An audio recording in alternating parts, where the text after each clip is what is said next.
Se a gente pular para 2012, para 2012 não, para 2025, 2024, que é a marca, o mais recente da Forbes, o Manchester United continua no topo, mas o Milan desapareceu. Pilim-pim-pim. Vai, JP aí, garoto. O Manchester United continua sendo valioso como valor de marca. Talvez pelo mercado que ele abrange na Ásia, que ele foi o primeiro a tentar invadir ali. Mas o Manchester United nessas. E o Milan, entre os 10 primeiros, o Milan não aparece mais. Né? O Milan, já falamos do Milan algumas vezes aqui, depois da primeira venda do Berlusconi.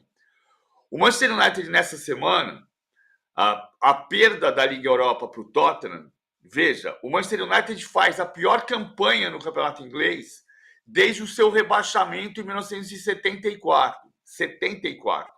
É a pior campanha do Manchester United em 51 anos.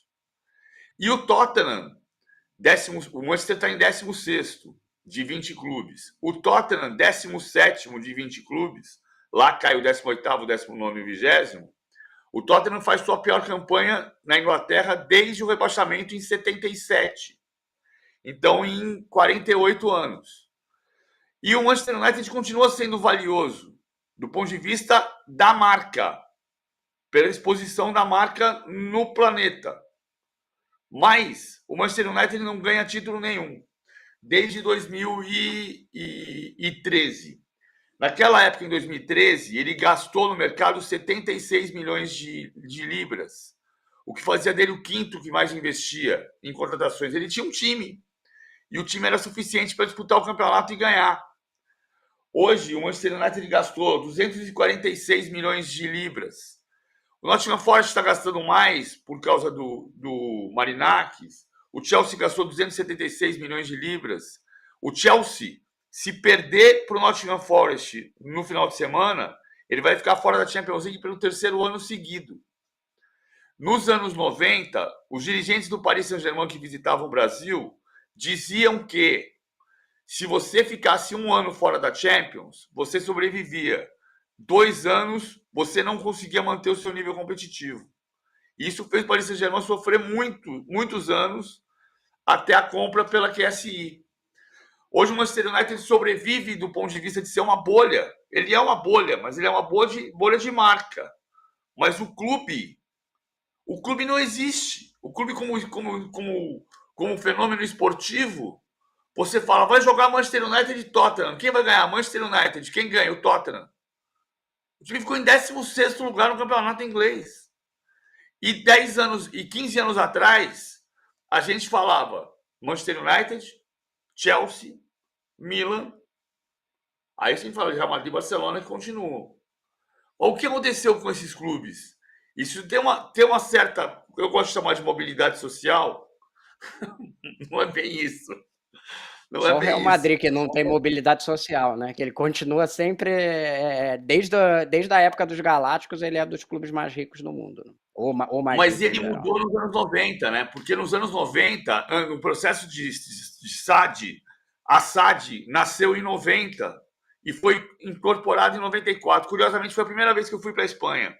E eu cheguei no processo da transição, Rodrigo, e se falava do Ramon Mendonça, que era o presidente corrupto, e o Real Madrid tinha virado um time que tomava 5-0 do Milan, quando o Ancelotti jogava no Milan. Em 89, o Milan meteu 5-0 no Real Madrid, assim, passeando. Porque o Real Madrid tinha virado um time que era importante na Copa da UEFA. E ele voltou a ser muito poderoso com os Galácticos, sem dúvida, na segunda metade dos anos 90. Primeiro o Lourenço Sanz, depois o Florentino Pérez, devolveram o Real Madrid. E aí o Real Madrid, de fato, não teve mais mobilidade social. O Real Madrid virou clube indiscutível. O PVC, eu vou fazer uma comparação aqui que é longe de ser perfeita, viu? Mas o Manchester United tem umas características com as do Corinthians. Vou explicar por quê. Porque o Manchester United se tornou a marca que ele é, porque ele era o clube mais ganhador na Inglaterra quando teve a expansão para o mundo. Então, o PVC citou bem, eles tinham um departamento de marketing muito bom e foram para a Ásia e conquistaram o mercado asiático. Era o maior clube na Ásia e, portanto, se tornou a maior receita. Né? Depois o Real Madrid vai atrás. E tinha um projeto esportivo muito claro, né? Se você olhar o Corinthians também, ali há 15 anos atrás, ele tinha um projeto esportivo claro e tinha também um projeto de marketing muito bom associado ali no início do Ronaldo. Os dois dívidas muito grandes. No caso do Manchester United, com o seu próprio dono, lá, os Glazers, criaram para comprar o clube. E o Corinthians foi criando dívida para fazer um time atrás do outro e perde aquele projeto esportivo inicial, que era comprar jogador e montar um time competitivo, né? Começa a gastar descontroladamente.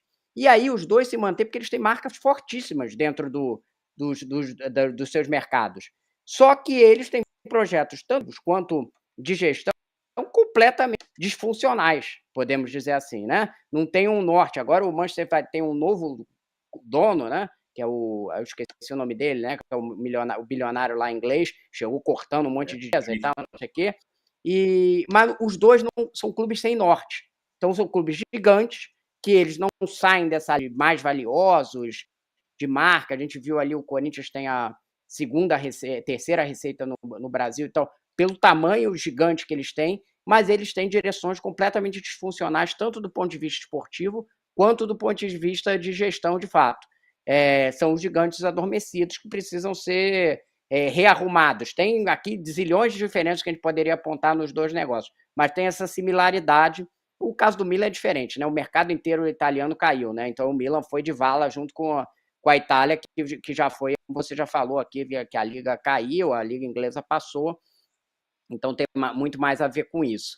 Mas no Manchester United e no Corinthians tem esse paralelo, talvez, e a gente pode olhar também, não está aqui há tantos anos sem ganhar título nacional, mas o Corinthians já está há quantos agora? 8 anos sem ganhar um título nacional, desde 2017. Para um time que tem a terceira receita do Brasil, não dá para dizer. E, comente, não está na Libertadores, que é isso que a gente está falando aqui. Você acha que é admissível um clube como o Corinthians, com a terceira receita, ficar constantemente fora da Libertadores, da fase de grupo? Não dá, né? Jim Ratcliffe, o novo dono do New Manchester United Owner, o novo dono do Manchester United. Com a despesa de refeitório lá para os funcionários, né? Para tentar começar, como se fosse resolver a coisa, né? São as duas maiores torcidas da Inglaterra. O Liverpool, o Manchester United em primeiro, o Liverpool em segundo. É a grande rivalidade da Inglaterra, historicamente. E é incrível como o Liverpool bem, o Manchester United mal. Né? Dos anos 70 e 80, o Manchester United ficou sem ganhar título inglês entre 67 e 93, 26 anos. E o Liverpool ficou de 90 a 2000, 30 anos. A 2020, 30 anos. É incrível. Um bem, o outro mal. É efeito gangorra, tipo o Grêmio Inter. E outro ponto importante para a gente olhar, que o Rodrigo falou da Liga Italiana, que é a pura verdade, 6 dos clubes mais valiosos são ingleses, que é sinal dessa questão que é ensinamento para a Liga, para fazer o fair play financeiro, para fazer a organização da Liga, porque a Liga Italiana transformou ouro em lixo e a Liga Inglesa transformou lixo em ouro. Porque a Liga Italiana foi sempre administrada do ponto de vista político e a Liga Inglesa sempre do ponto de vista econômico. Olha o que virou. E tem um meio termo aí, né, PVC, que é a Liga Alemã, que tem regras tanto de gasto quanto de dono, é a liga com coisas mais restritas relacionadas a dono, que preserva suas instituições.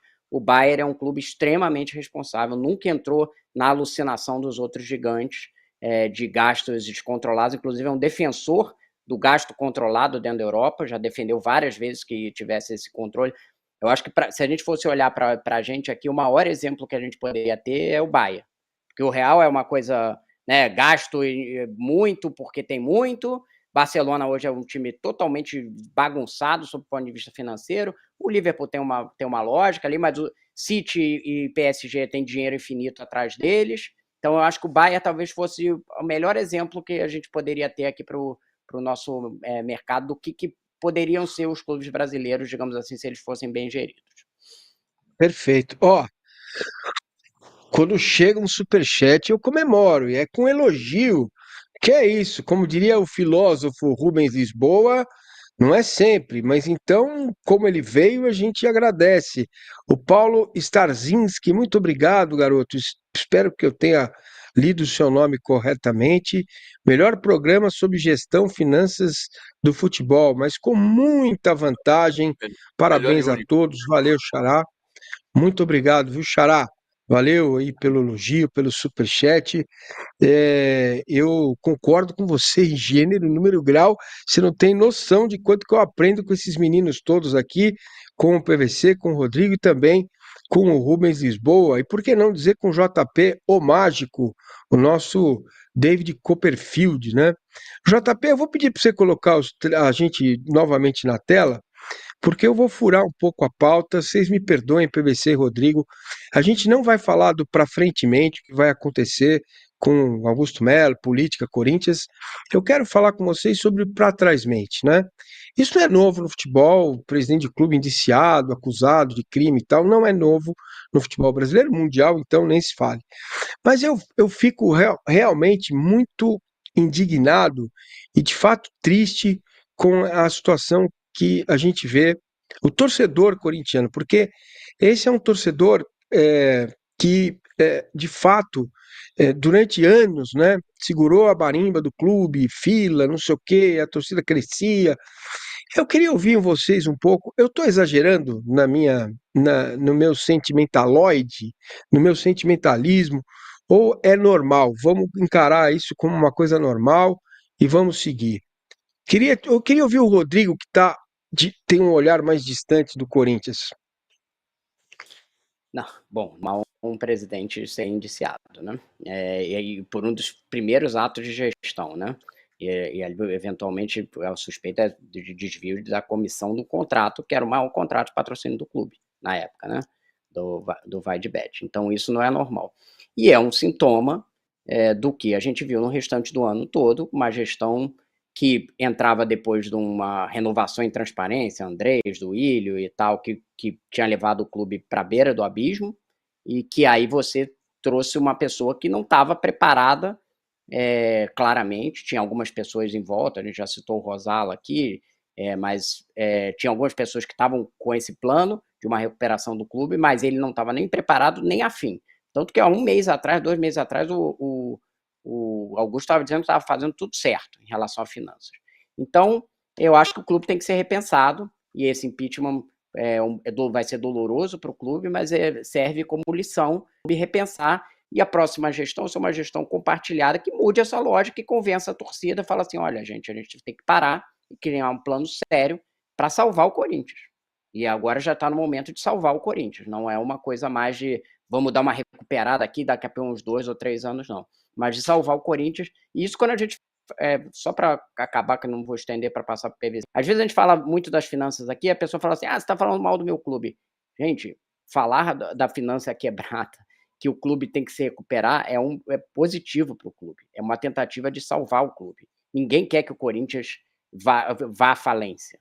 A gente fala assim, parece falência, parece um negócio, vai jogar a 4ª divisão. Ninguém quer que isso aconteça. E é justamente porque ninguém quer que isso aconteça que tem que ser tomada uma medida agora. Tem que ter um grupo, juntar e criar um plano factível, eleger um novo presidente que controle isso. E aí, se vai virar SAF ou não, isso é uma decisão que o clube tem que tomar. Mas tem que ter um plano para salvar o clube. Começar a gastar muito menos para ficar na 1ª divisão, sofrer durante vários anos e começar a pagar o que está para trás.